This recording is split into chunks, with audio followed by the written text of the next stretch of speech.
Continuing now with Halachot of Lashon Hara where we left off.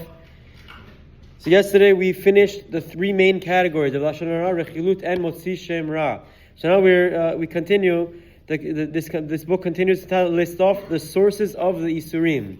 So we know Lashon Hara, we speak about it, we've learned about it, but where in the Torah, or rather, how many places in the Torah does it speak negatively against the idea of Lashon Hara and Rechilut? So the main pasuk, the primary source is of Lashon Hara and forbidden types of speech is Lo telech rachil be'amecha. Do not go as a peddler or someone who is a talebearer of other information amongst your nation. This is the primary source of the Isur of Lashon Hara.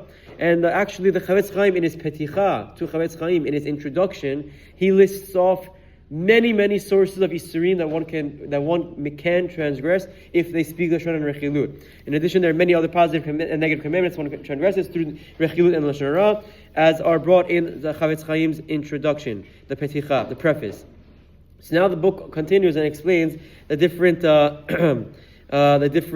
severity of the sin. He says this is a great sin that has been the cause of many Jews' death, as evidenced by the destruction of the city of near Ir HaKohanim as a result of Doeg HaEdomi's Lashon Hara. We spoke about this other day when Doeg, with the story with David HaMelech, who escaped Shaul, stopped at the city of near Ir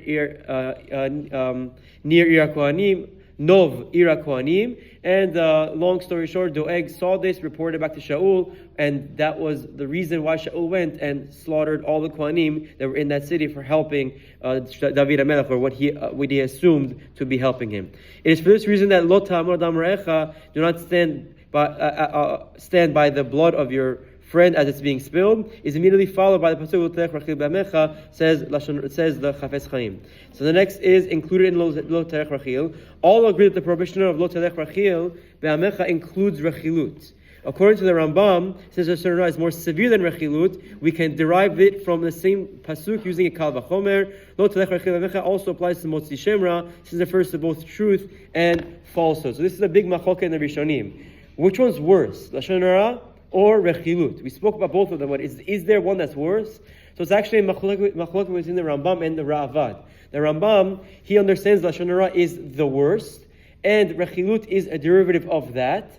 The Ra'avad understands it differently. So what's the practical difference? There is not much, just besides that for the Ra'avad, he needs to learn out the prohibition of Rechilut from other Pesukim, which we will see in the upcoming days. But the Rambam, he explains why Lashon Hara worse than Rechilut. So they bring down here, with Lashon Hara, the speaker is, he's degrading the subject via his derogatory speech about him, as opposed to Rechilut, which only causes a rift between two people, but is not necessarily negative. So inherently, the Rambam said Lashon Hara is negative; it's derogatory, as opposed to Rechilut we saw yesterday doesn't need to be derogatory. It just needs to be.